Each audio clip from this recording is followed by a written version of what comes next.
uphindze futhi ungichairperson esontweni uphindze futhi eDam uku-school committee saseDam bayathandaza nabo bathandaza sathane banemithanda ngirealizile ukuthi hayi man umhlaba nga-2000 partially wabhubha khanze lo muntu ukuthi ukhomla Tanzania naye awulengani batakutshela ukuthi nyalo it's a free world ngivujwana namfunako nangingagela in conduct nje lapho ithi nqinqi refuse listen that yabona energy le that same energy is required when you raise the child. It's the best parent I know nowadays is YouTube. YouTube will always be present for every child. Danko, that's why we're inside. You understand?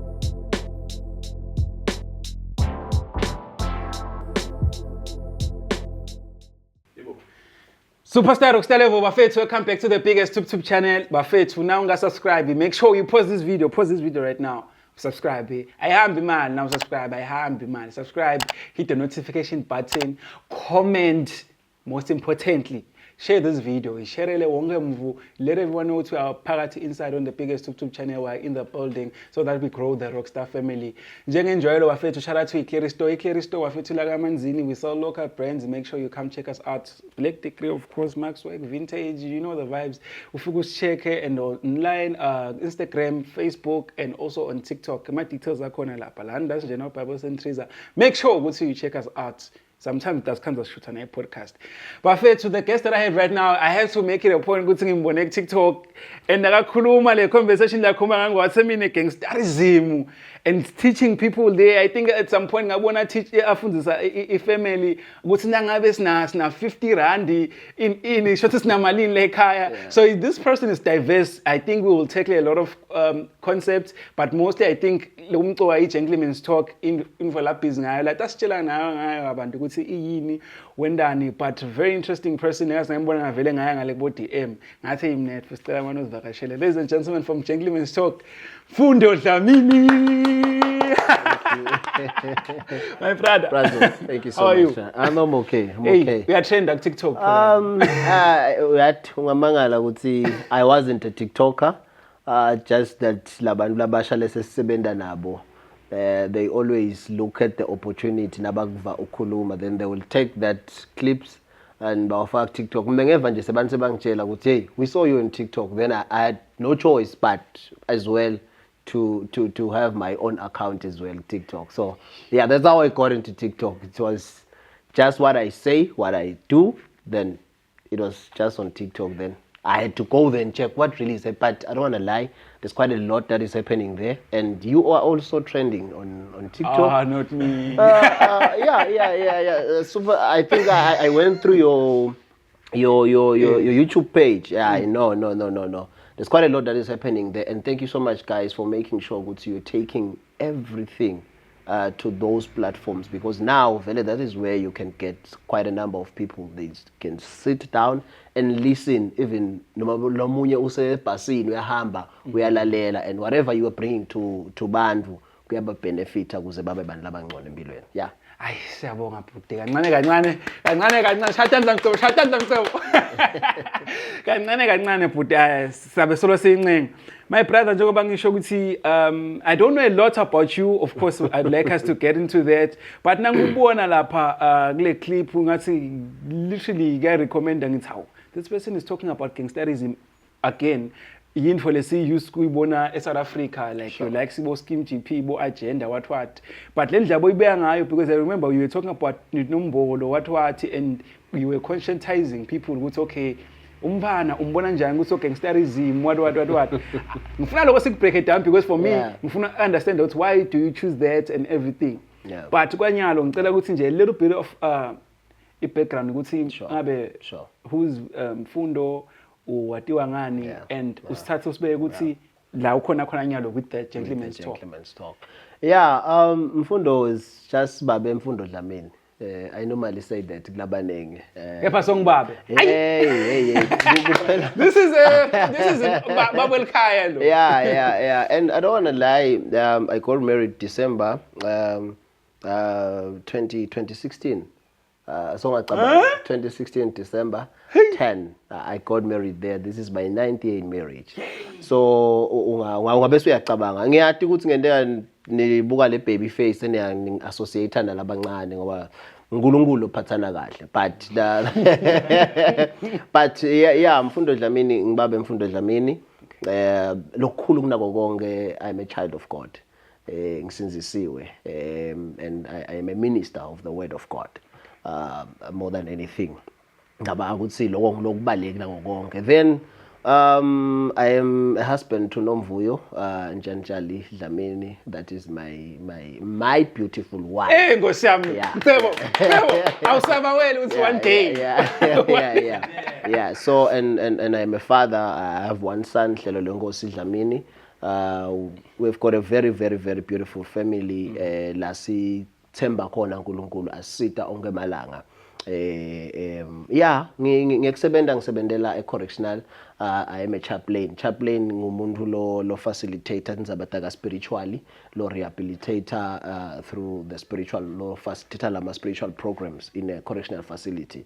So I'm based at Vulamasango la ngisebendela khona. So yeah, Gentleman's Talk ngumfana wasekhaya lo qale 2018 nakaqala 2018 Gentleman's Talk uqala kutawunaka ema issues ema challenges labhekana nemfana lo ngumfana nakakhula emangweni because I think even now nje as we are here with sinawe nyalo kulo May 16 May was an international day of a boy child but the volume was very low because it was boy child day to be commemorated. Yeah, akusibo bonke labantu labadini. No idea.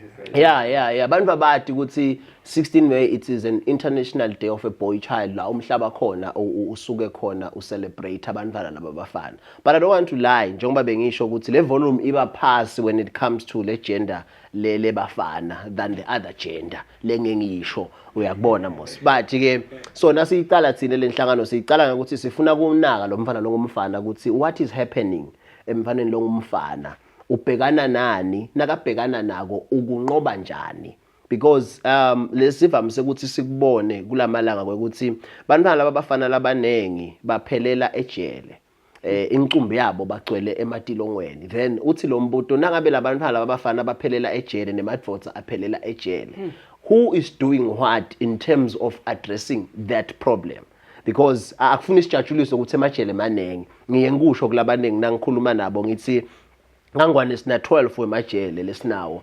ipopulation yakangwane ithi 1.2 million then ema females ngenombolo angetulu kunebantu labadvuna but now ya emajele kulo 12 wemajele sinawo kangwane linye kuphela lijele labomake wonke lo 11 ngemadvodza nebafana uthi ke lo mbuto what is happening empilweni yemfana nendvodza and who is trying to address the lenkinga leyendekako lapho empilweni yemfana nendvodza then Gentleman's Talk kufika kanjalo ukuthi we will just organize lisango la khona sithenga inhloko sihlale phansi bemajaha bathi njobe ithungelwe bandla ngeSiswati sihlale phansi nemajaha sibutane kuhamba njani impilo ikubhekisephi bese sesiyasitana ukuthi ungaphila njani kahle ngoba seemingly na umdvuna ubhekane nenkinga letsite lokubuye kubonakala enyalo kuba kwekuthi it's either utawusebenzisa iviolence to escape le nkinga lobhekane nayo noma usebenzise icrime kulabanengi labantu labadvuna uyabona ephepheni nawe again so ushayile so ubulele so wendelo kwanalokwa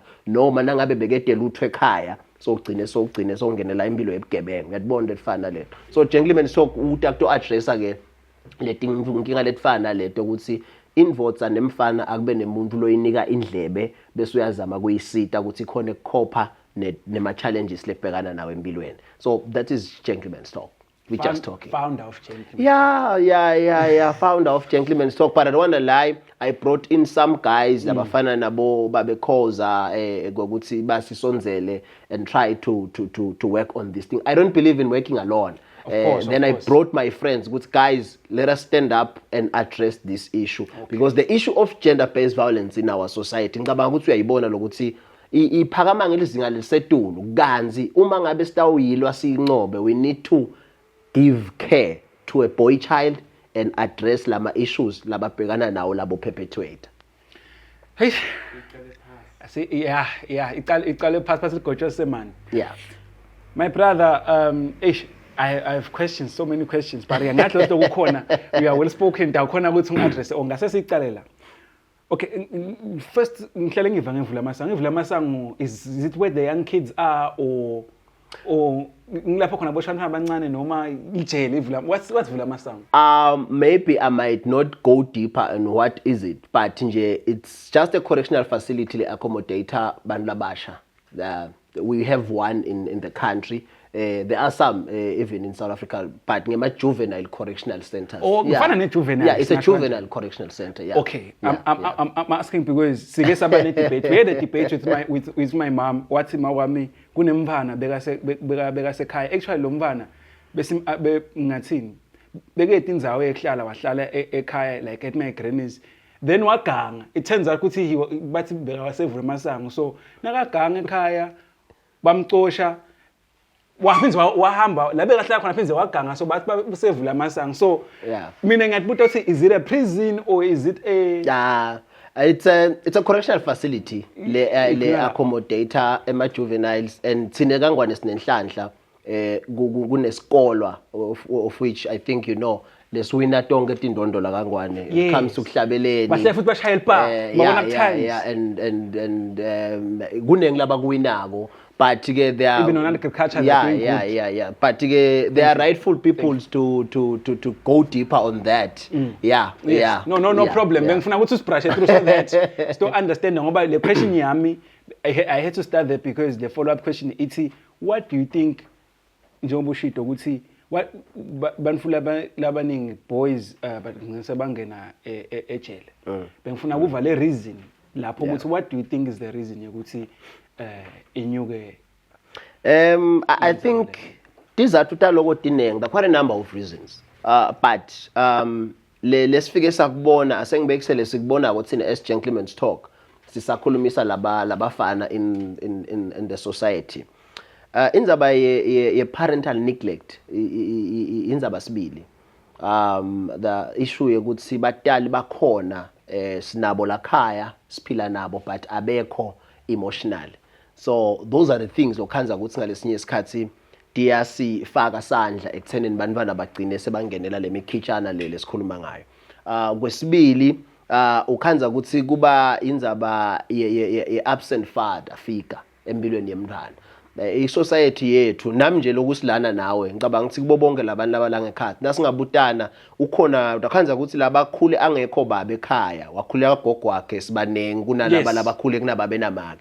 So we realize ukuthi ke letindvo leto tihamba tibe nemthelela lomubi empilweni yemntwana lo yini manje lo ngumfana asengikubekisele angendeka babe ashone ukuthi akasekho emhlabeni ngisale ngikhuliswa ngimake but kuya bakhona njengemhloti abayindvodza kusasa ngiyasidinga lesandla semuntu lomdvuna lotangifundzisa ukuthi yini kuba indvodza because make will always be mfana wami make will always be having that soft hand toward me kan impilo as a man you need to grow understanding ukuthi kunema decisions kunetindvo lekufanele ngitende ngesandla lesicinile sani manje sendvodza. So the absent father figure empilweni yemntwana ngumfana iyamlimata etindveni letinengi noma ngaba khona make but make ngeke azayende indvo lekufuna yendiwe ngibabe kanjalo nababe nakasele yedvana akhulisa abantwana without the mother ngeke azakwende indvo lekufuna yendiwe ngibani manje ngumake. So sikubonile ke kufaka sandla letindvo leto mhlambe kulele sikubile sengikubalile kunye lengakubala kungaba ngilendzaba ye poverty in our society lekundzaba yekuswelakala kwemisebenzi nawo konke lokho njengoba bengisho nje ukuthi banilabanengi inyalo labadvuna nangabe mhlambe ude umsebenzi so umkhanza so ungenela kuganga so ungenela lokwa nalokwa hey ngisaba kusho ke nakulokunye lengikubona kulamalanga because sekunetinto lesenta ngazuthi sikwendiswa ukuthi asina mali asina misebenzi kani kona sekudinga imali yakubona lo sikudlala kwetindiza nani bathi kulamala kunetikutha banatikuta sethambene timali lebanga yabo lo gembula yabo ngeke lento le. So those are the things ekhanza ukuthi tigcine tisilimata sibantu uthini lesikhulumisana zabantu abo mental health etikhathini letiningi kugcine lo muntu kumlimata ekuphileni kwakhe nasekuphileni kwakhe nebantu la kufuna aphile nabo uyayibona lofana so ufuna kuba rich fast kanti phela kude lokho uyafika empilweni yemuntu ungakasebenzi. So letinshwale ngitibalako ke bhuti wami tinto letifaka sandla ukuthi umuntu lomdvuna noma abantwana laba bafana batikhanze sebangekhathi ematilongweni ngale yondlela. Yo And the gambling thing, but it's an issue mbamba lolo ithinza we yabo tindiza nani nani. Yeah. Bathi kuyagcwala ukuthi bathenga bo 10 rand ikubheje what. But of course then logo like you broke it down ukuthi kuningi ngabaka la into etibalile. Sengifuna nyalo siyithathe sisiye kule ndzaba ukuthi I think yini ke i-reason yalo lebenda njengoba ngishito ukuthi TikTok ngibone most ukhuluma ngegangsterism satokhuluma nge-family structure of which is something lengubonile uyithinza nawo and yini ke manje info le bafaka ku gangsterism manje of course we are conscientizing at the same time but ngifuna lokwathi lokuthi what leads to kids according to your understanding ngisebenza wakho ukuthi umuntu ajoine gangsterism labanye they last maybe 20 years into gangsterism like you had said behind the scenes and in the element umfahlale in short ngicos break le down the journey yalo what is gangsterism in short ngicabanga ukuthi ngafuna vele siqale la kuthenini one asesimane simnike lo bukelako the picture of gangsterism because ngicabanga ukuthi indzaba ye gangsterism nyalo everyone is talking about it and abevele bekafanele ukukhuluma ngayo because iyinto lothi na uyibuka emangweni iphakama lelizinga lalo liphakama ngenombolo lesetulu kakhulu alipheli liviki kude buqala lobu related to lo associated to gangsterism nyalo nje ngenkunake lokho sinebantu labashonile bafa abanye bangqwatshwa kunemakhaya lavaliwe nebantwana basele bede bobabe bede bomake ngenxa yebo violence laba associated to gangsterism so one angathi mhlambe nalokuthi nyalo sesikhuluma kakhulu nasikhuluma kakhulu letinye into safe diyabafuqa labantwana abone ukuthi uyathi into lengangisita to solve this problem nginayi la ngive bayisho boba bedlamini uyayi understand lefana le but ke igangsterism yebo eAfrica between thine la kaNgwane nase South Africa sithathana sichaza siyibisele ekubonongolozi ejele eSouth Africa those years but mina nangichaza igangsterism most of the time ngiye ngithi it is just a group of young people who come together with intention of breaking every law in that particular society they reside on so ngilabantu labasha ikakhulukati bafana labahlanganyela kuphula wonke umthetho lobekiwe kuloyo mmango labahlala kuwo noma kuleyo ndzawo labahlala kuyo kungabe kusesikolweni kungabe ku community njeke labaphila khona bathi bona lo mthetho lobekiwe angeke sowulandzela angifuni ikucala emanga labanye babo utabeva basho ukuthi igenge ifundzisana kuhlonipha because egengeni kuyahlonishwana bona lapha enombolweni but mina my question is most of the time njengemlokwente kasebende nabo labanye babo kwekuthi if nithi nine egengeni kuyahlonishwana egengeni ifundzisana kuhlonipha why are we losing people ngekufa nangabe kunjalo if nangabe nithi inombolo ifundzisa kuhlonipha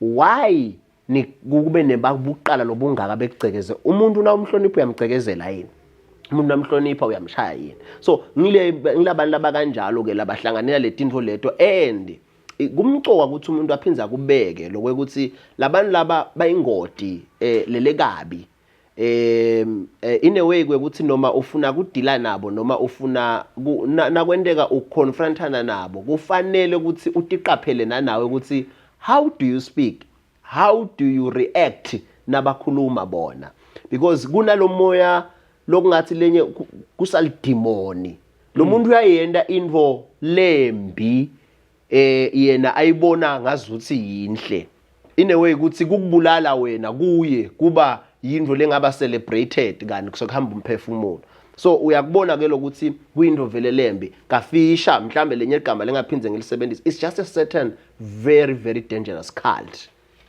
labangena kuyo ke bantwana kulamalanga banenge etikolweni bakungenele emangweni labanye abasafuni ukufunda ngisho khona akutshele ukuthi angisafuni ukufunda mina but sikunakile mhlawumbe thine nje ka Gentleman's Talk because we talk to a number of boys labanye labakuwo lelizinga leanger kulabantwana lisetulu kakhulu tinengeti into leti bakwatisile letinye tato siyazama ukukhulumisa nabo nasihleli phansi but njengoba bengishilo ekuqaleni the issue of absent father because igenge ivamise kufike ivale isikhala sababe lemkhanze kanjani manje angekho empilweni yemntwana angibekise in a school setup umfana uba bullied naka esikolweni umfana udzinga kube nababe la tawufika amtshele ukuthi babe so and so is bullying me, then you find out ukuthi babe head teacher ngiyabekisa uphindze futhi chairperson esondweni uphindze futhi edam ku school committee sasedam yena ngabe sikhona school committee sasedam uphindze futhi dinengle into babela engaged kudo nakabuya emsebentini nga4 la khaya ude esikhathi sekuhlala phansi aqoqisane nemntwana wakhe baba ufuna lungiselele eminye imihlangano letinye tindo la kufuna tendo uya understand refana le so lo mfana ngabe aba bullied ke lesikolweni utawubikela bani ukuthi kune problem lengibhekana nayo kuphi manje esikolweni.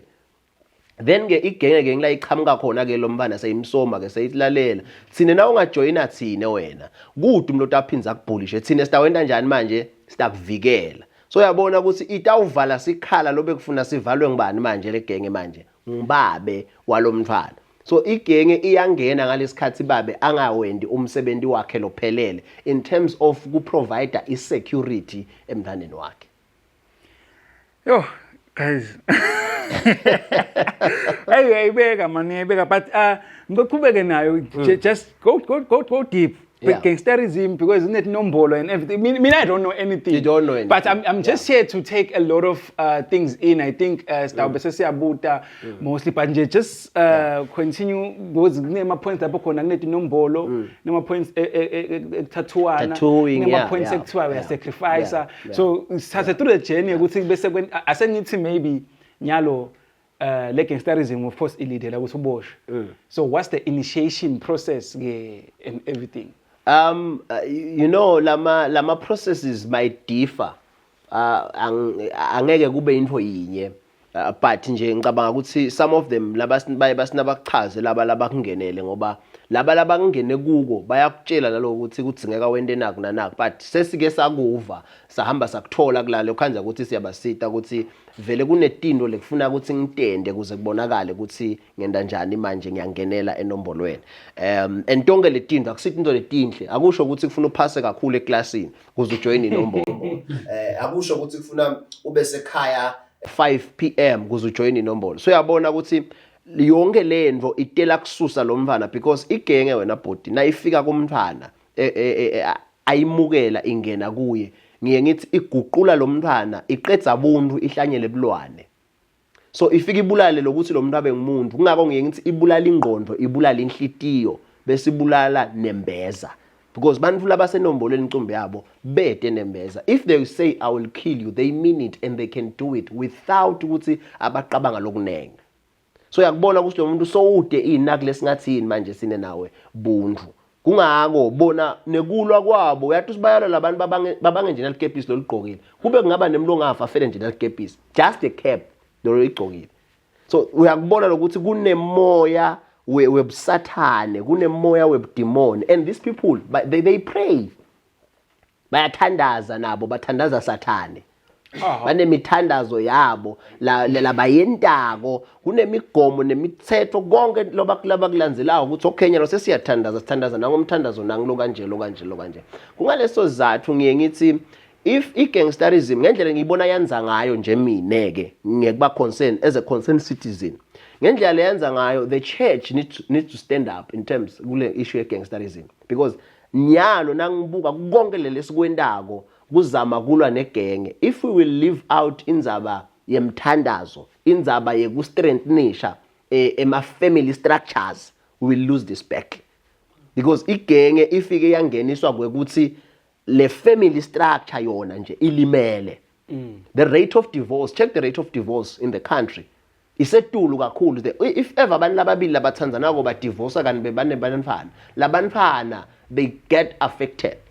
But ukhanza ukuthi ke nobody lo bese soyakulandzelela lokho noma ke naku ukuthi badala sebashonile labanye babodwa ke lokhanza ukuthi nje batholisene labantwana but basafuna kuba ingcenye ekhula kwalabantwana.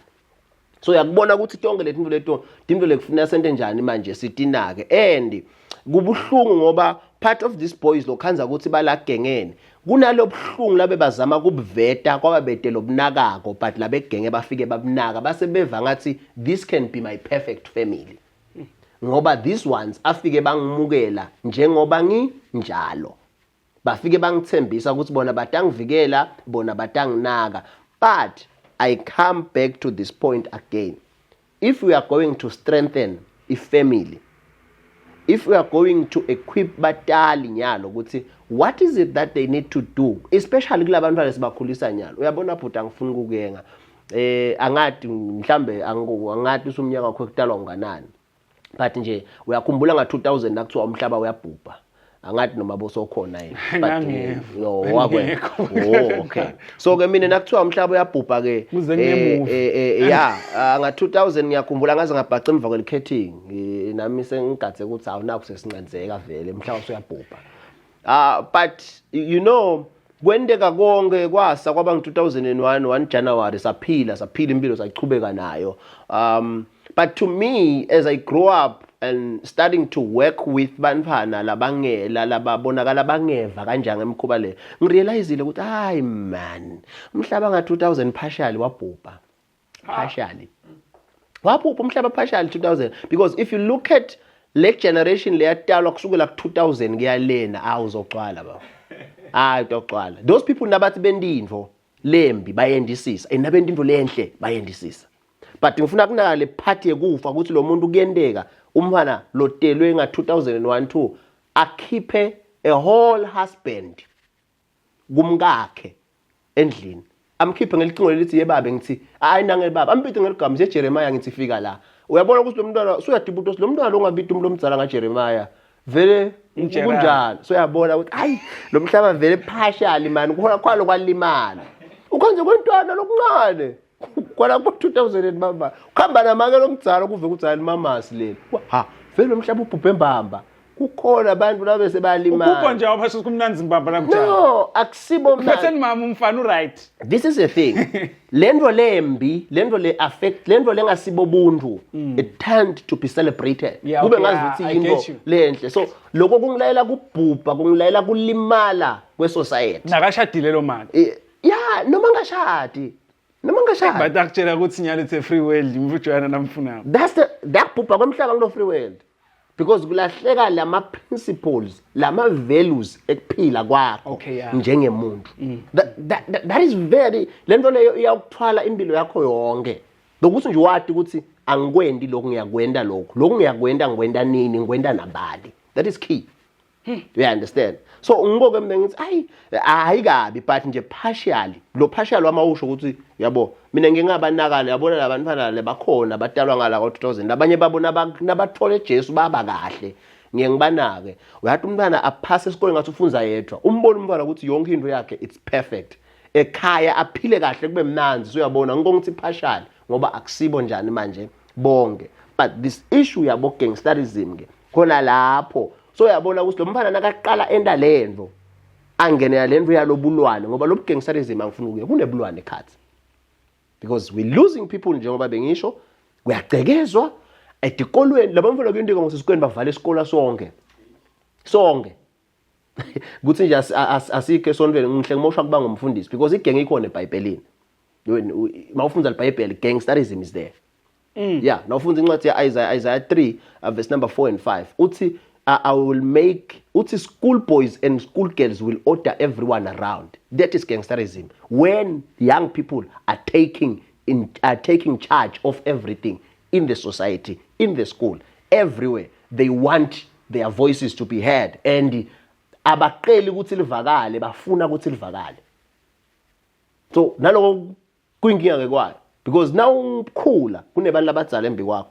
Kula into lodinga ukuthi icele ngisho ubona ukuthi into lodideservako but ifuna ukuthi icele kuze bakunike njani kahle but now what we are seeing now ngicabanga ukuthi sike sakubona some few years ago they will decide ukuthi eclassini siyafunza noma sifunze decide wona ukuthi uprephile ungithishela utawulungele they don't care ngani they can even decide labanye babo ukuthi are you going to town or no bavimbe nje lendlela bathi ayisithi awinzawo so dinto lehle funa sitinake lethambisana nayo ke le genge emikhitshana ndawuthini imikhubana lekhona lebonakalisako ukuthi yathi kukhona into lengahambi kahle kulabantwana lesibakhulisako and vele lo mfana wazwangena lento lobubi kuba ngazi ukuthi kuthelwe petrol athelwa emlilweni ngoba lo mfana uguquka abesilwane nawe longeke uze usicabanga. Let me tell you something.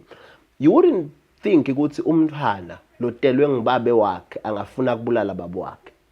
But umntwana lo segengeni nangaba nema problems nababo wakhe uya decide ukubulala babo wakhe. And akwende lokho noma makwakhe. And buka ke labantu labo kunokububi lobo buka silobubi bunjani lobo. But these people might be celebrated in a gang for doing this bad. Then the question is, are we still sure ukuthi kuyingcenye yokuphila yemuntu lophile kahle engqondweni? The answer is no. There's something that need to be addressed. Ukhona lo sokulimela emndini. So ngiko letinto lemikhitshana ke le khona la emangweni associate ke nale gangsterism. Uthi inzaba ye tattooing. Angati, but since ngikhuluma la I will try to be a bit diplomatic ngale ngifuna kusho. You know, we are living in a society whereby everyone is allowed to do anything. Leva ngathi kuyamchaza, leva ngathi kuyamjabulisa. But ema-tattoo ngirealizile mina ukuthi are dangerous kulabanye bantwana. You will see umntwana afake siphambano, yabo siphambano, yabo this tattoo, tattoo lokuthiwa siphambano, yabona mos. Enombolweni akusiwo ukuthi siphambano, kuthiwa imbambano leyo. MT. And yes. So lo munye somfana sofaka ititani nani. Uyathi si lo munye umuntu uyasifaka lestar noma afake lesiphambano just because usibone nje umuntu uyasithanza. But nabafika la benombolo sebafuna ufakazi balendolo ibhalile. Uyabona ukuthi sekusuka umsindo wodwa lapho.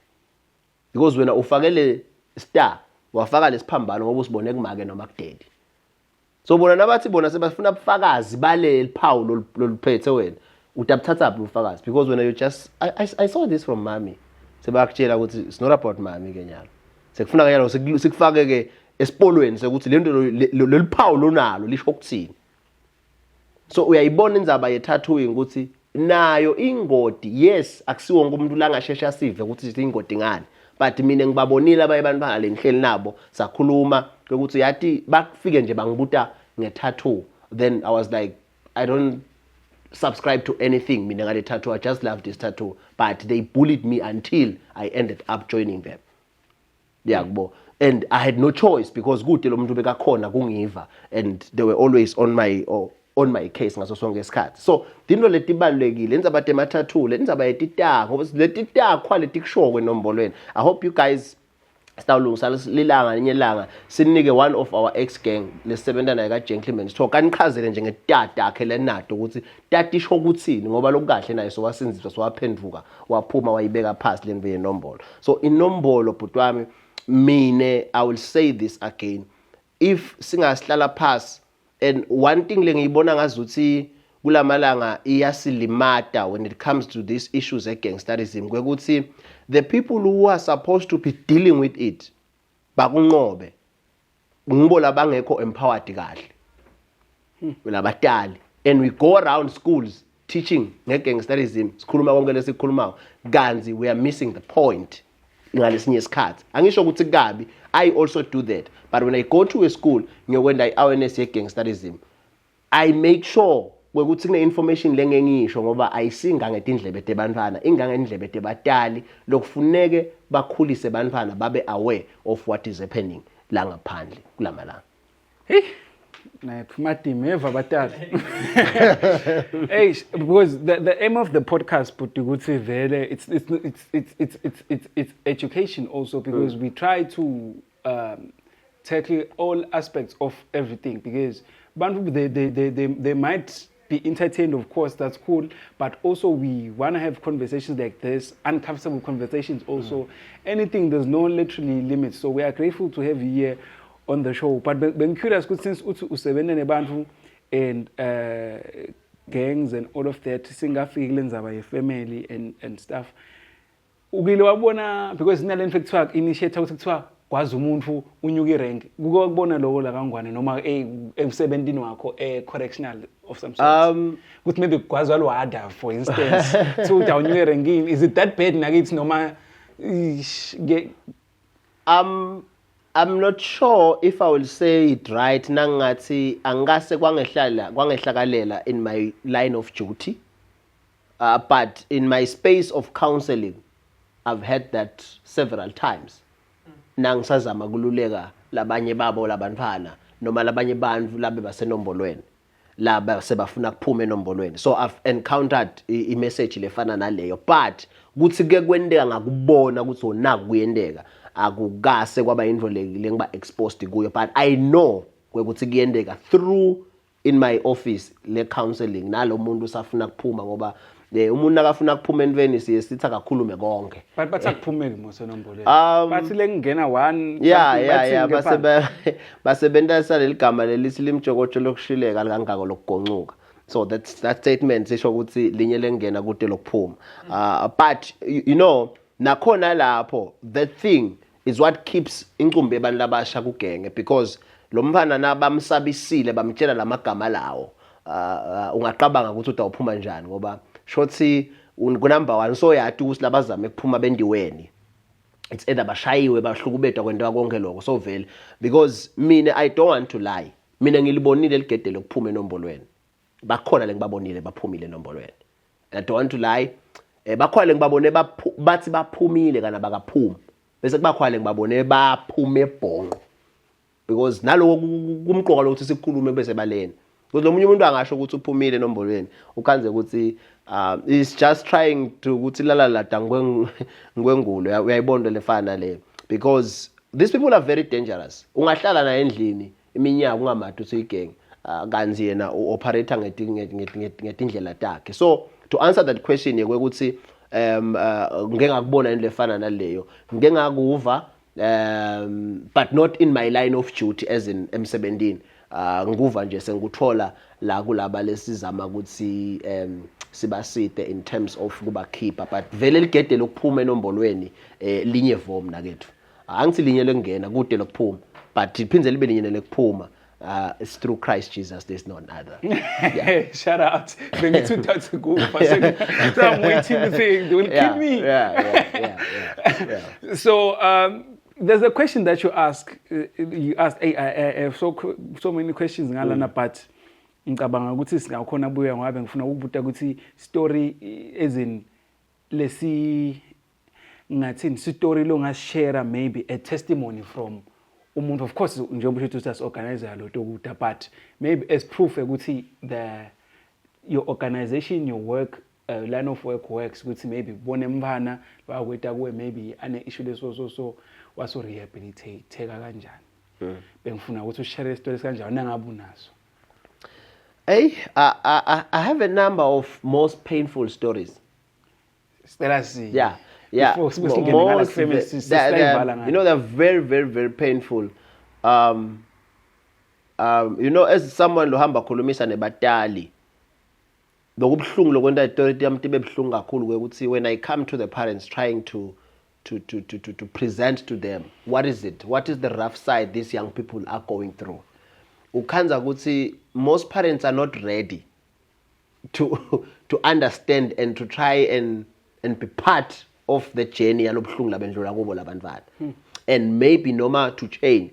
Uva lo munye umntala asebenzise amagama lathi labantwana laba dlamini seniyabona ngesilalele bantwana thina. You understand the final le. Ganzi kufuna understand ukuthi ezisikhulisa labantwana lesibakhulisako abafanani nebantwana labakhule idolo. Yabona nje isikhathi lokhule ngaso wena sihlukile nalokukhule ngaso mina. Nesami sihlukile kulekukhule ngaso lomunye nalomunye. Idolo lokusebenzela ngento angakusebenzeli namuhla. Noma ngabe kulolo munye ukusebenzisile kwasebenta washada waba kahle empilweni. But this type of generation, especially lele ma 2000, uyayibona le ma 2000. Akusibo abantu longathi wena konke lo akusebenzisa nga 85 ukuthi akusebenzela nyalo, because this one will is the generation ya why, and the why to them, some of them akusilo why ukuthi ngiyakudisrespecta. No why ukuthi make me understand so that we journey together, si clear sonke ukuthi what is it that is expected. But ukhanja ukuthi ngaloku ukukhuliseka kwethu ngoba angibasoli nebatali bhutwami ngiyengisho njalo batali mina angibasoli because we are an angry generation that was raised by another angry generation, and we are raising another angry generation.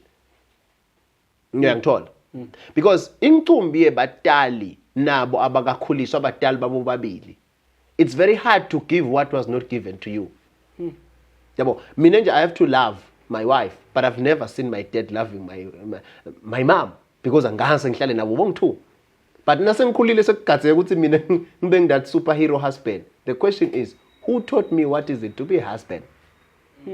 Yeah, understand what fana le. So ngibonga ukuthi ke le story tami dinengi tiba bhlungu, but I want to share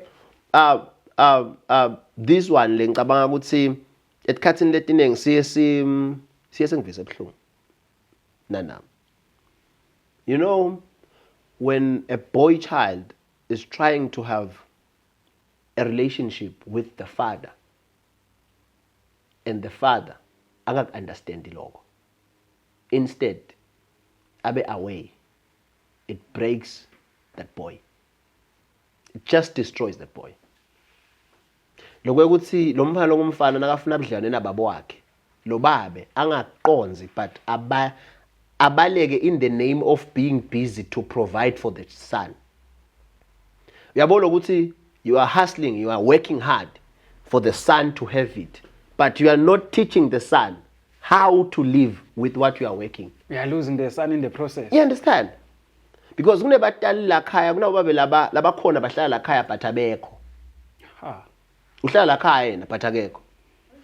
Utakutshela ukuthi you have Wi-Fi in the house. You know, the best part the best parent I know nowadays is YouTube. YouTube will always be present for every child. Danko, that's why we're inside. You understand? And uyathi ukuthi lamanye emakhaya kende ukhanze kuhlelwe. Babe uhleli lapha edeskini lakhe ngibekuse ngami. Ngihleli nami edeskini lami ngilungisa inshumayelo teliviki. Lekufuna ngashumayela khona. Bomake they are very good nase multitasking. Make umkhanze ebhodweni uphinze futhi ubeke YouTube wakhe naye la ubukela ama cooking channels zakhe la mhlambe labo ka YouTube. Umntana uhleli ku tab but isekhaya linye. Are we sure we are together? We are not. Kokomelon naye ubanga ukuthi yabo. So kutinvo letibhlungu lokuyingcenye yale story sami lenkhala ngaso ukuthi it's very painful because most of these young men are trying to say, may you please be there emotionally empilweni yami. Umane nje ube khona ngive ngikhale. Yes. And lokunye lokumcokwa kubhlungu ubona umntwana enda I mistake and batali bamdrube completely ngenxa ye mistake. Because nasikhuluma ngemntwana sikhuluma ngemuntu lo khulako lo wendlula etigabeni lethi lo tawende emaphutha. We understand? But seemingly nowadays batala abanengi bagathe that perfect child, that perfect angel child, of which even things nabo leti abahlula beva ngathi kufanele abantu bayathi bahlula. Uyayibona lefana le.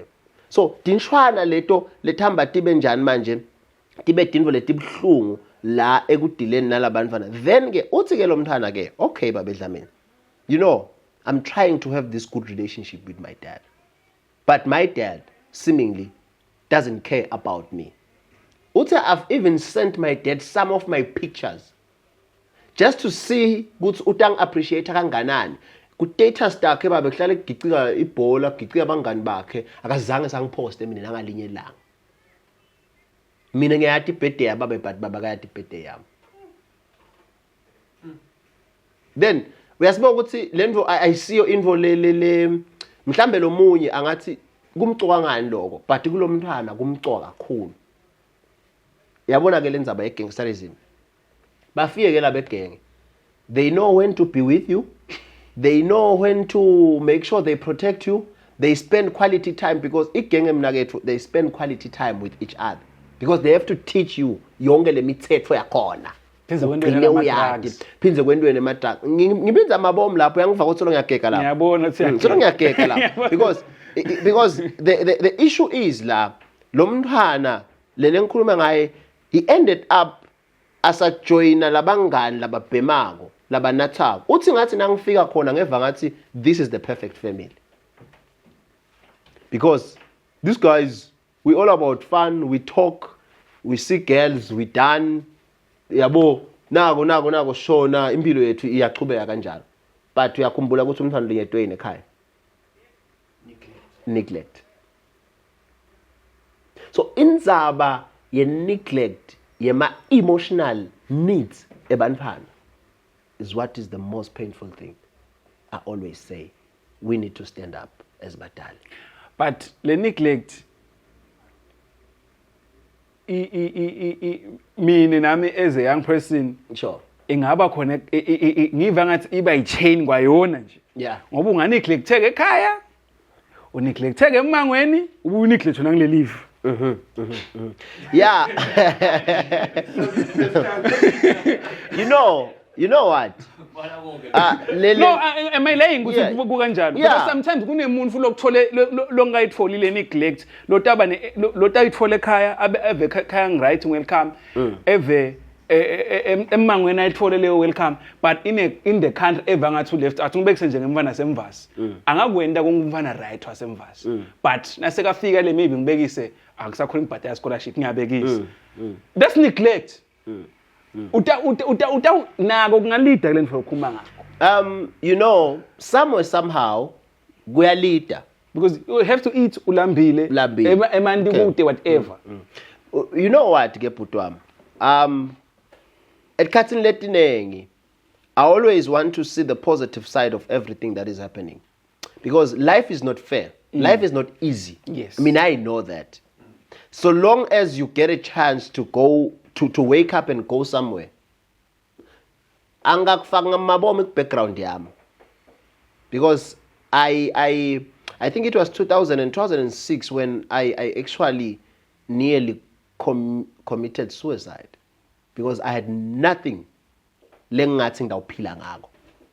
And from that day I remember very well, it was around 5 p.m. I came up with a statement, Lesitsi, I can't change the way I was born, but I can change my destiny. You know what? Mina ngifuna ukukuyenga. Bunsanzane sonke siyabathi insanzane. But we need to be strong for life. Mina ngiyathi ukuthi kuyendeka uvuke kube bhetele utokudla, but bese sobamba lethuba lokuthi at least ngeclassini.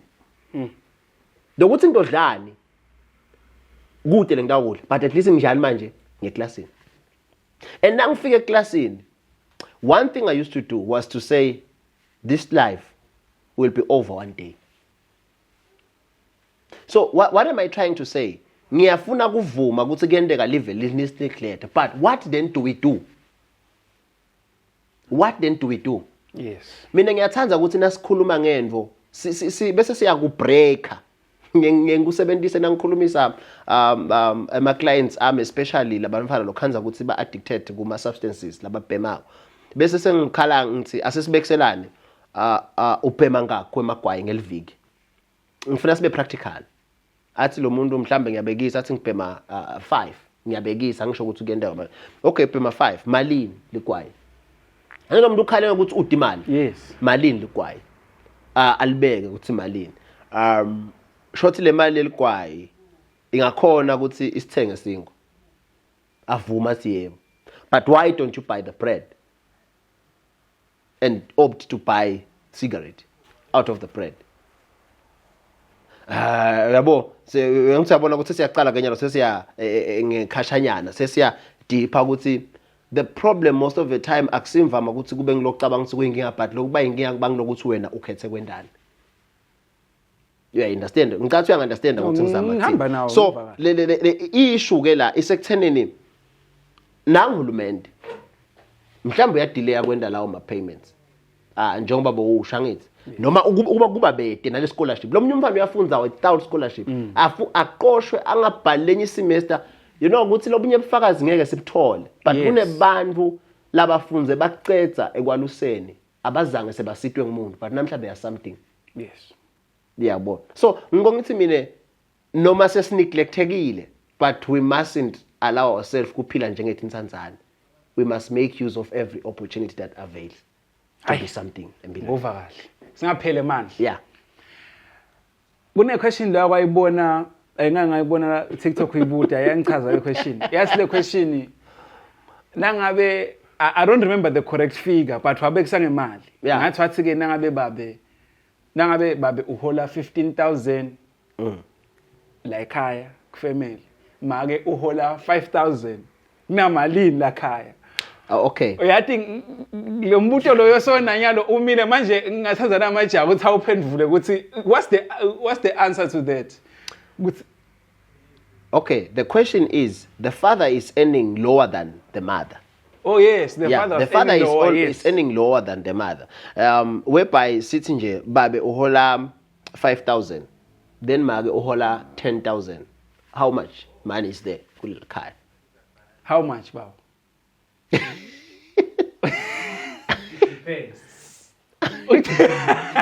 you know ukuthi amadoda avamise kuthini lamaningi lamalanga. Itolo bengubuta normally on Tuesdays kunema meetings lengiyangiba nawo nabo truck drivers. Truck drivers we meet on WhatsApp. We have our lisango there, and shout out to them. They are always faithful. They join the group. You know, we talk. We spoke about that question even yesterday. Nangabe mage uhola 15, babu uhola 5. Babu uhola 5. Then le khaya namali. Yeah. Mcebo, how much? Nangabe la khaya mage uhola 15,000, wena ungibabe uhola 5,000. Sinamalini la khaya? 5,000. Then, but mina mase how is the calculation? Uthi sinamalini wena? How is the calculation? Wena sinamalini? No, I might not say ukuthi likhaya namalini. Kodwa ngifuna ukutshela kona nyalo engivamise kukuva. Inamalini baba? It depends. On what? Explain. I've seen whereby ngabe babe ahola 5, make ahola 10. Akhona emakhaya, la khaya sina 15. Bese akhona emakhaya, la khaya sina 5. And I'm saying I've seen. Hey, asangene in my comments, guys. See if what is namalini la ekhaya. Yeah, it's very interesting because bomma semjolweni. Yeah, uyathi ukuthi angifuni ukukenga. If you can check the comments on that TikTok post, you will realize ukuthi bomake bebathini. Bomake labanengi they don't want you to add their money kule mali yababe. They say labanye makababeka kahle, yabona bakubeka kahle ukuthi understand. You understand what? They will say as a wife mina la khaya ngeda kutakusupport. So lele khona imali ngine yakho. Sengidawuva ngawe ukuthi ungafuna ukusupport ngani, but ungayibali yami. You understand? But kune comment lengiyithatha emajideni lamanengi. Anyways ngiyithanda. Athi lamajida yabona Dlamini, na ufuna ukuphila kahle ngekuthula. Ungahlubeteki. Balalelo yakho imali. Lokusho ukuthi leli khaya linale mali yabani manje? Yababa. Uyakuthola maslo. So if ata ngoba njengoba basho nje ukuthi hayi lina 5 leli khaya. Lo muntu uthi mina ngibalalele nginayo njengendvodza elikhaya ngase ngiyabona idzingo delikhaya tonke ustandana. But that thing iyalimata but angifuni ukuyenza. Because when we get married, oh by the way, sinayo ilenye inhlangano lesinayo couples inter. Yes. So we have the couples inter whereby we bring together couples. Every February we have our dinner. La sihlangana khona sibe nema couples, and in my church Pastor Mfundisi Msane la sikhona every last Monday of the month. Mfundisi Msane, the one from the light skin one. Yeah, it was part of those in the edliwa umuntu in the mnande edliwa umuntu azakhale. Yeah. So we have the session in my couples game every last Monday of the month. Okay. It's always there. But again, this is the thing. Lengakutshela kona mina I've realized ukuthi bani nabashada kukhona lo qabanga ukuthi le mali ingaka. Bese kubana lo wati ukuthi ingaka. Bese kubana lo ibonaka ukuthi le mali ingaka. La khaya. You understand?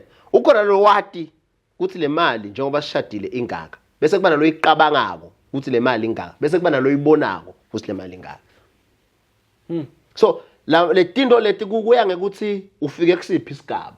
But uyabona lokwati ukuthi ingaka akusikahle lokwathi ukuthi ingaka bese uhamba naloko ungakayiboni ukuthi ingaka vele ngoba le budget yakho itawuhamba ngekwadi kanti naso kuthiwa faka mali baba akusenjeni ubathi hawu lo phela bengigadze ku Starcast na 25000 nakusekuthiwa kudzingeka into lengi 7000 angisamboni lelenye imali sikushonela hayibo boyigadze njani imali ngasiyakho ungayiboni ihlala phansi.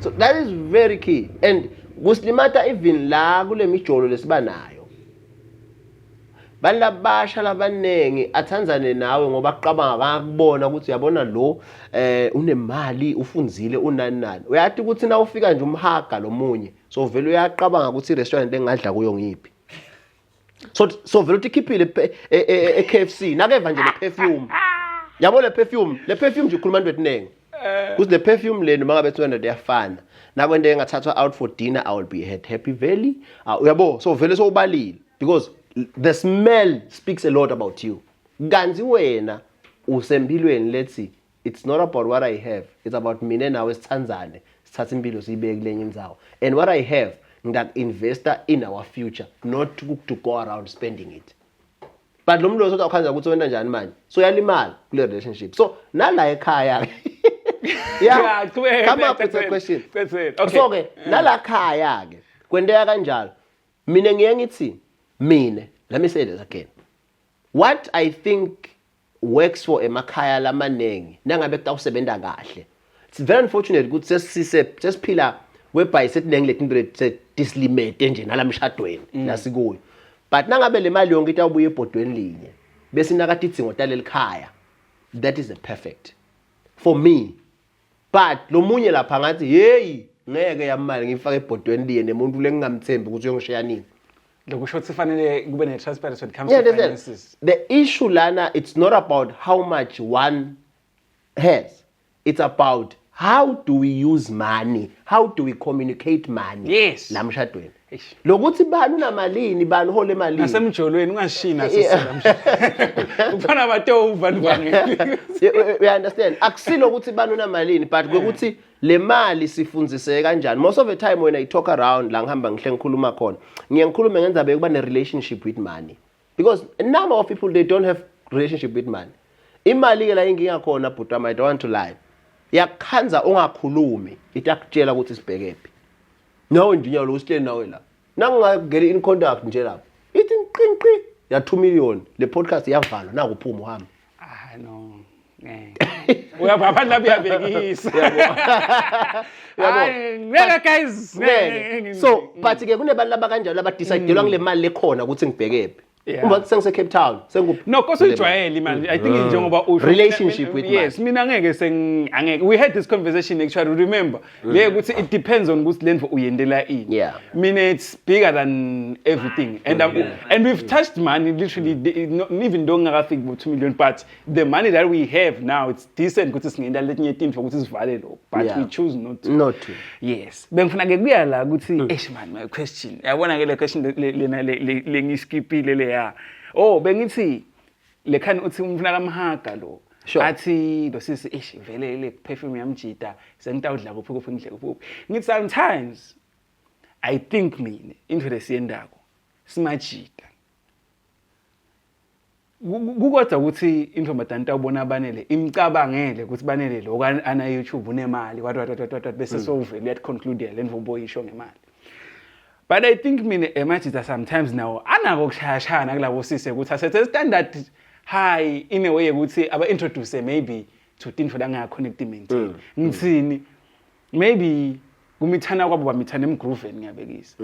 Afuna ukuthatha standard amthathamise ama movie whatever kani yena uyadade ukuthi ude lokho nakafasi yakamngani see what I mean. So maybe nathi labo sibese sesenda ngathi asati ukuthi yini le benda aba expect kube kungithi sometimes lesi yeah mina ngiyakuthola ukuthi uthini because nami ngingafike kube nindvodza ngaba ngumfana you know this thing yethu uthi nemajida ukuthi ufune kuvela ngazuthi yes lento lokusilimete kakhulu le because uyavela ngazuthi but you cannot maintain that ngazuthi so you can borrow my car uhamba umthatha umntwana uye naye e-restaurant ubuye but next week ufuna uphinza umbone mina ngilabe ngibhizi ngemoto yami Setoro. seyaqala inkinga ke lapho you understand so mina ngiye ngithi whatever you do you must try to be as natural as possible I can't borrow your perfume because ngiyobona umntwana lo mntwana tawugatsa ukuthi le perfume le ihlala inuka kanti ne perfume ngiyiboleke kuwe so kumcokwa ukuthi because this thing uyabona inzaba yema relationship utwami it's one thing lengivangaza ukuthi incumbi yabantu they don't want to be practical realistic nabala kule relationship we want to live impilo thina yak TV ku TV kuya actor kunema camera incumbi like la you can't say ngoba ubona ku TV umuntu uphoka unatha coffee le coffee lo muntu anatha kanye lento seyiphindwa kanengi nalobo ngasili coffee lapha ekhaya wakubona nemfundo so asisime lokufuna kuphila impilo lesingasiyo just be you come to a relationship what namhla sinebantu laba phapha mase bashadile ukuthi hayi man lo muntu engishade naye akasile into bengicabanga you understand bantu bahambe baze bafike esigabeni bashada lo munye ufihle ngisho bantu bakhe la nabo this is the thing lehamba islimate kulabantu bayisikhuluma ngabo laba egangsterism lo mfana wafihlwa ngoba ngibona mjita lana mina uright mjita utangithatha ngishade uyakholwa futhi uyashumayela vele ngaba kabi ukuthi ngimtshethi nginemntwana then so la mshadweni poo sekuyavela indzaba just be you be realistic be natural ngimukele ngingiloko lengiko did you know kwasho chapis yonke into loyifihlile inendlela yechamuka but nase ichamuka ngalenye indlela ungakangichazeli wena it's going to be the end of it so better tell me about you and I tell you about you about me so that sihambe understandana lelihambo lethu so it's very key lento lesikhuluma ngayo le kumcokwa namuhla sibona lizinga le divorce setulu bani labanye abafuna lutho ngemathando balinyetwe bantu sebaze balimetele nalabangcono labe bangasiko lokho umuntu akafika nawe athanzana nawe ukubuka ngeliso lalinyatwa ngimi ngalo kanti wena awusiye mina we understand so kumcokwa but mina nje ngifuna ukugcizelela kule ndzaba yakho lo ishoko le ukuthi when you get into a relationship make sure ukuthi uyazama ukutichaza uyazama kuvela uyazama kubonakala uyazama kuba ngilolongiko stop borrowing cars ngoba uyobona ifro you understand stop borrowing those things I just use this phone so musa wena ufuna kuboleka icala lami so shutha ngalo ngaso sonke isikhathi so ufuna licingo lami ufuna kushutha ngalo because uzama kuposta tithombe te-iPhone ube wadi kahle ukuthi you know Android users yeah Kahle kahle ngathi but I'm correct. Mina from your perspective ne. yeah Ngiva ngathi uthi wena le ndzaba ye gangsterism it's to what increasing yeah because ifa lena say effect yeah but yeah yafa le emjolweni okuboleka imoto ngemali mcebo Ekuqaleni sahlangana ifa le ndzaba le ekuqaleni saqala lo mfana by the time athena 18 say situation yenteka ngekuthi lo mjolo beka incorrect vele kwakathe babe nje akamnaki nomntwana mhlawumbe vele bekavela ngamfuni wasaqaleni noma sowathi yabuka yathi ngashada lo mntwana befuna kushada lo yakhe noma ngajola yedwa but uthi wena vele the collapse of relation ngoba vele abantu abasafuni kushada yeah abasafuni mujolo abasafuni nix so it's a downhill one again. Actually, unless we attend and invest to healthy relationships, we will never have a peaceful or bantu laba right emcondzweni ekwekhula kwabo. So, uyabona nje ngendlela the viewer la kubeka ngayo. Kuze kungikhumbuta mina because I normally ngiyathanda kusho ngami lokho. Mina my parents they got me when the two of them were just students in a school. One was in form 1, one was in form 3. Then boom, died sengikhona mina uyabona ukuthi akuvele konakala into eningi ngami because kude umfana lo ngakhulisa umntwana especially umfana lo ka form 1 akhulisa umntwana nemfana lo ka form 3 bakhulisa umntwana so kufuna nyalo mina ngiyokukhuliswa ngigogo bese kuba netihlobo tababe letiba ingcenye yokukhula kwami but umfana wathi uthi ufuna ngikhuliswe ngibabe namake uya understand sengivele sengilimele sekunemuntu lengeke ngibe nebudlelwane naye lobucinile ngalendlela lengichamuke ngayo uya understand and bengikhuluma ngayo so vele le issue ifanele kuveleni kwethu and I think I've said this several times ukuthi seemingly nasidila netimo nyalo we want to address ema results not going to the contributing factors of those results lesiwabonako ngifika kuwe ngifuna ukaddressa ukuthi uyanatha ngiaddressa kunatha wena kani wena unathiswa buhlungu lobuviswe ngimi njengemntalo wakho nangikukhulisa noma ngangabi khona empilweni yakho and I don't want to go and address the contributing factors to the behavior lengiyibona because once I go to the contributing factors I will find myself there as a parent we understand ngidawuvela lapha then ke sokulukhulu ukuthi ngidawumukela njani emaphutha ami so I better deal with you ukuthi yekela kunathe kela kubhema so angisho ukuthi labamfana bachubeke bese bayakwenda lokho but I'm trying to say if we will go to the contributing factors to these particular behaviors lesiwabonako ngakunengi la singaba proactive indlela njengathi sikhona ekusita kahle in terms of ku addressa lama delinquent behaviors lesiwabonako kubantwana hey Martin wafethu hey ufikile mnethu ngiyakuva uyayibeka man and the nicest thing about you is that you njengoba ngisho ukuthi you are into a lot of things ukuthi yakhona ukuthi enza ngala gangsterism ebantwini labasha ubuye futhi usicancele nangala ekushadeni so this is an insightful conversation but bengifuna kuya kule reason leshido nginakumnesi ukuthi bantu abafuna ukushada abafuna ngisho nalokujola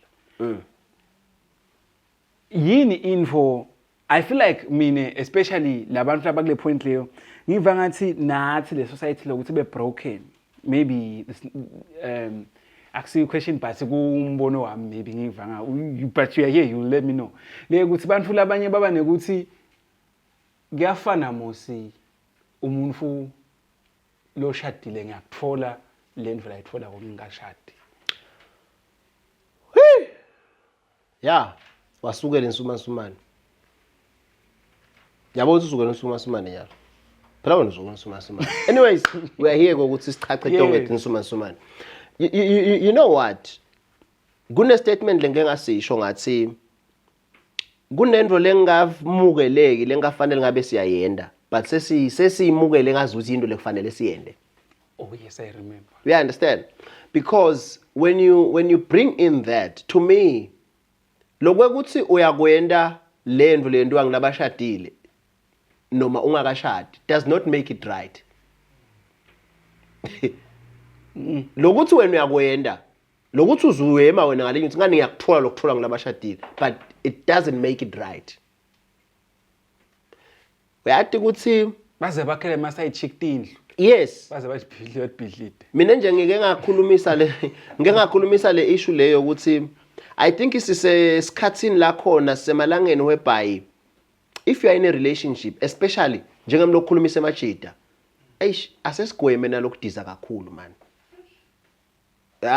because another thing leslimata ukuthi nemajida singena ngenyawo tonke udize mbamba umdizela umuntu hey adle kamnanzi aphathe licingo longenalo usokole khayikini ungathengisha imbudu ungakhi ngisho lawo ngenxa yokuthi uzama umuntu lo uthi cabanga sinye Tanzania naye khanze lo muntu ukuthi khoma la Tanzania naye awulengani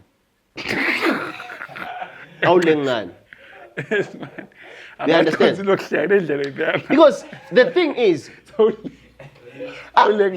uhlale number 1 le mali uyisebenta kamadima mina angali ukuthi umuntu muphi imali but musa bese ungena ngathi nyawo tonke emphini lo ngambeke ekhaya gents I don't want to lie You know, esikolweni imates beyivamisile ukuthi send inkinga thina emajidi esikhathini letiningi labanye bethu. But you know what? Indzaba yetibalo bajida lamaningi lagcine angena kule issue yabo gender based violence. Ubala le mali yakhe la ispende kulomuntu. Nakafika la kugcineni abale athi enhloko ufaka hepiece ya 3.5 thengelwa ngimi. Emvasi okaye 3 ubhadalelwe ngimi. Licingo laliphethe iPhone lithengwe ngimi. So luyabala tingalo lahlathi ifaka uthifaka ngabo 450 ngimi ya renta uthenga kudla nto konke. Na ufika la kugcineni na ukhipha lemphendvulo akuphuma ifika. Dova sokuthi uyahlanya lo manje ekufela ofako. Emva kwalokho you are standing up, you are going to kill an innocent soul. I want to say an innocent soul. Because whatever umuntu langakwenda kuwe angeke kuze kulinganiswa nemphefumulo lo ngawuthatha kuye. Noma ngabe wakhipha inkomo lethi 15 wamlobola. Nase kukhona la kwendile umphefumulo wakhe ngeke uzolinganiswa netinkomo lethi 15. It's not worth it. It's not worth it. So ngiko ke mina ngithi akufuneki nasingena mani majita mani ugcumela wonke. So naka select so uvele ngenhloko kebhe ekhaya sola ukakhe kebhe ka select so uvele ngenhloko. Yini select? Yabo. Eze nemaloni. Yanda sesuvele ngenhloko kebhe ekhaya ukwenta njani manje awukakhe. So kumcoko kwabhuti wami kubalekile ukuthi asitishaye kahle tibalo vuka phela clever bona nje nawe ukuthi hayi sengihambile sekufuna ngiyithathe ibuye kuphi ekhaya because unga investor ngiyathi ukuthi nebantu esibathesa babeke ekhaya nabo kuyendeka basendele tingi but yathi kuya understand ukuthi sikhulumise ngetinkinga lo wendelwe ngitongo umkakho asekhaya than ukuthi sikhulumisa na girlfriend sikhulumisa uyabona umuntu nje wesiganga lo ungadi nawe ukuthi lo mali yakho lengaka uyathi nakamana ayidlela ekhaya kucishe kube ngconywana we understand the father so no but liqiniso leli bhuti wami so this is the thing lesikhuluma ngayo lokuthi ezike umjida lovulile musa kujatshuliswa ukuthi uyakuthola lokuthola ngalabasemshadweni ngoba number 1 uyathi ukuthi buhlungu lobukhona sihle sibira kancane egangsterism kunebantu lababili inyawo lababukelako la batimisele ngekutala umntwana noma abakatimisele ngekutala umntwana sengibeke kanje bayasibukela nyalo thine nawo namuhla khwala batakwenda lokunekisemathubeni lamanengi ukuthi batala umntwana but ezibasibukela nyalo nangento yakube nemntwana basiready ukukhulisa lo mntwana bongithuka but basibukela thina wenyalo while they are making the baby. Yeah, they might make the baby in the next hour but they are not ready ukukhulisa lo mntwana. Guys, not worth it. Yeah. Ngathi ngabe vele usebamisa si guys listen asenibukele enye indlela uyathi ukuthi ngiyamjabula mina ka healthy so kunawo onke lamaphilisi lawa nalawa ama condom konke letinto leti sesibekelwe ngemina ukuthi uyabona ungamani uzame na but umfundisi akancingakala bona they will decide but ke bona they will decide that's a sin. The issue is kusono vele lelo ngento ngesibalekele ngoba ezisiphila silethwe uNkulunkulu emhlabeni kodwa and uNkulunkulu beyanga liBhayibheli alisi wrong belingahlanye nalithi lokhu lotakwenda ngaphandle kwemshado kuyakulimata ngiyakutshela mina kunebantu namhla labakutholela into ngaphandle kwemshado but namuhla letibati labanato abasafuni ngemshadweni njengoba sisho sekuchamuka wena uMr Right kanti mina bengiMr Wrong kulomuntu ngimhedle ngamehla wena sobathe mina ngifuna ukwakhela ngiphile lo muntu sokubuka ngeliso labuka mina ngabani manje ngami so it's very important ukuthi bengilaka lo mbuto wakho lothi noma ngabe lento uyayithola awukashadi but it is wrong because ema consequences abo ngendeka ungafuni kwa honorish ungafuni ukuchubeka nekuthi ube ingcenye yakho so the best thing vele mina bengingasho angadi ukuthi nivumelekileni kusho kule platform le kude lokho kubalekele into letakulethela tinkinga because ukukhulisa umntwana mina ngikhuluma enza whatever parenting uyayibona energy lo ifaka nawo lethu umntwana emhlabeni lo ifaka lethu umntwana yabona energy le that same energy is required when you raise the child the same energy that you put when you bring the child is the same energy that is required to raise up the child. Don't then run away nasekhulisa umntwana. Qhubeka. Energy. Yeah, just say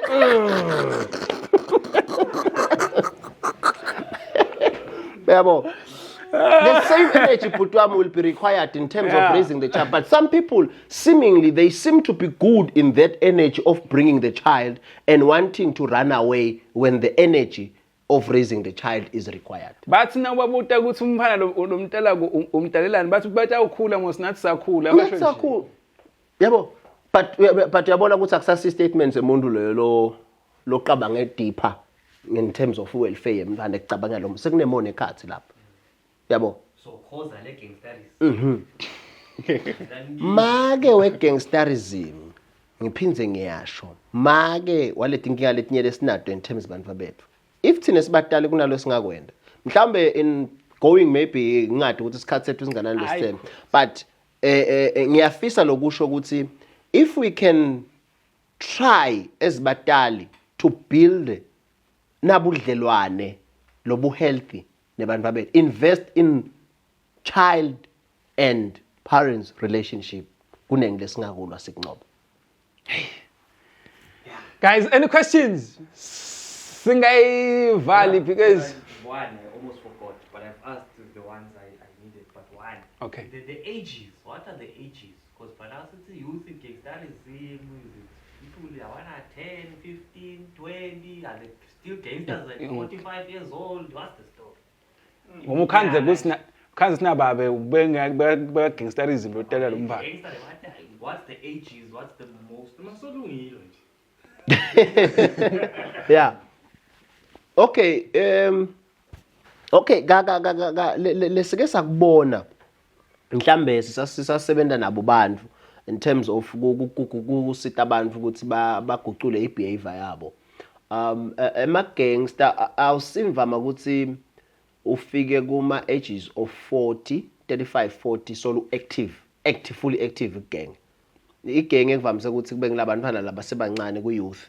The teenagers 20 banibani yabo because naso lapha kubo 35 yabo sokucala nalengqondo seyithi yahluba letinye izinto zotibona ngalenye liso lo munye umkhanza ukuthi uyakhona kubalabaleka angisho ukuthi kude labasegengeni labatsala bakhona but singeke sabuka nje ukuthi naba labantu laba more active but ke ngifuna kuya kulama ages kakhulu sike sanaka ukuthi kuba abantwana base high school laba ama targets gang but we have realized kulamalanga ukuthi even as early as primary ukhanza umfana as early as grade 4 so uyaqala uyasho ukuthi hosh ndoda so uyaqala unako kuyivula so move naye so yababita abaseTaliyane yeah so uyava ukuthi so kune language le foreign lahle lo mfana ayikhuluma netinto leti foreign lahle ativeta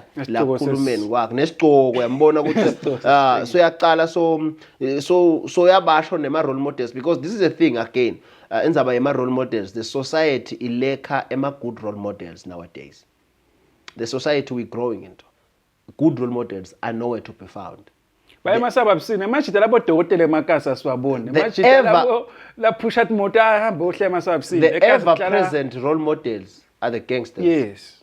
Because bona nanyalo ngisho ngaya lapha ngisho ngasi nje nawufika esitolo abakhanzi babhaka emavrupa bayishaya umfana umkhanzi uthanza mali mebali ngoba ivrupa ishaya kamnandi but you know so ngilokunye nako lokuthifaka sandla lokho so ngobe ngisho ke ukuthi these young ones nabo sebangema targets because umuntu lo semusha une energy kunengile mfla todenda abe effective kude so the age is vele high school primary but nasa se university ukhanza ukuthi lo munye vele weda angiyo so uyambona but nje the target kakhulu ngithi parents should invest a lot ku relationship yakhe nemntwana especially umntwana kasesemncane akho lo mntwana kumbhobokela nangikhuluma nge-relationship lo invest ngiyati ukuthi batala baye as I'm saying like this lo munye uthi mfunda kayati akawade ama teenagers those people want to stay alone in their bedroom they don't want to have relationship with us actually sisuke sisakhanjela ucembe lokuthi sibaleke vele lonke le teenager leyafika kulesikhathi leso njengoba nasicala ngikhulumisa nga TikTok mina TikTok ngirealize ukuthi lokho mfana kwami lokuncane kumati kakhulu kwendlula mina. So nami kuze ngikhone kuba ngibabe lohle aba relevant kuwo. Funa nami ngi-TikTok nabashona phansi benze babheke etulu nami ngihle ngishona phansi. Yes. Because that's the only time lo mfana lesidlala naye sende something naye. Nomunye utawuthi ke hayi asikakhulisa kanjalo into ebelungu leyo. Akusini ebelungu but yini kwakha abudlelwane nemntwana akho bube ngilobucinile. It's very unfortunate ukuthi kunabo babe labatiti inkomo daba esibayeni ati ukuthi le italwa ngiphi le ifike nini but akayathi ibhedi yalomntwana akhe la lusa inkomo dakhe la khaya. So yabona ukuthi mina ngiva ngathi nangabe ungindvodza le Swati le jwayele ukuthi tinkomo timbuti, you can take your boy mfana asisambe siyobuka inkomo tami mhlambe unenhlonhla kuphambe uyobuka inkomo seniyacoca nemfana mfana akhamba njani uyambuta tonke letinto leti nakathanza ibhola mthatha umfana uhlo umthengele emakhokho lomnye nje umfana wonakala ngekuthi beka wazoweba imali ukuthi ufune emakhokho ayodlala ibhola wangenela bunombolo wangcina ngenela kuganga yabona into efana nale. So but kube lo baba wathenga la makhokho wampheketela umfana wambona ukuthi uthanzani uyini bangani bakhe because kukhi nalokuthi ngumntala ubadi bangani bemntwana nakho. True. Speaking of adapter nabo internet bo TikTok uthi ngumcwa kakhulu sinoba batali vele ba monitor nale social media ukuthi abantwana bendana. We've had a case nje nathi la kule podcast lapho khona we invited someone were like, because he didn't understand the podcast, I assume, because this thing. But nakafika ekhaya, I think the kids babona whatever on their phones. Yeah. As they were or something, but I know this boy was invited with me. So usinakafika show that my kids convinced me to come to the show because babukela wena wendlila mina. So I gave her so labafana sebalemdlane nawe ngaphandle kwakhe. Yena uthi kimi the reason why etha labantwana basithe water because bathi abantu nakhule is dead because they want to see their dad on that YouTube. Yeah. They want to see the dad on YouTube. Yabona into engicwe ngayo. I used not to wear like this. But trying to be a coolest husband. Then I ended up getting sneakers and mina yabona khule mina ngingbrother in the church yabona, so I'd wear sharp points and umfana bomceba ngibona mceba. Yeah. Le things athi saba thina besifaka istatue yabona imhlophe. Yabona. Chicken bobo. Yeah. But what I'm trying to say is akusikabi kuzama kubuya ube closer to bantu bakho. Just to build that relationship and Quebec. Hey, this was a real gentleman's talk, gents. This was a real gentleman's talk. Yeah. But my brother, we're looking forward to having you again on the show. Of course, utashare matinombolo takho ma details yabonga ukuthi uzivashele njoba sisho the platform is not only about maybe ukuthi entertainment we try as much as we can to educate and also see enlighten people into different perspectives. Challenge and all of that.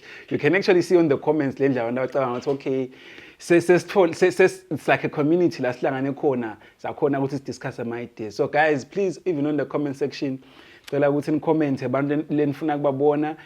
kunebantu abarequesta womnight abantu abathi kule show ke hey sicela nilethe abantu lesebake baba khona kule show but ngicabanga semaningi lama episodes abantu cana umuntu uva ngathi uyamfuna le show cala useshe ukuthi leli gama lo muntu bese uthi what's the story uthi ayibona i-episode probably sesimendile nalo muntu.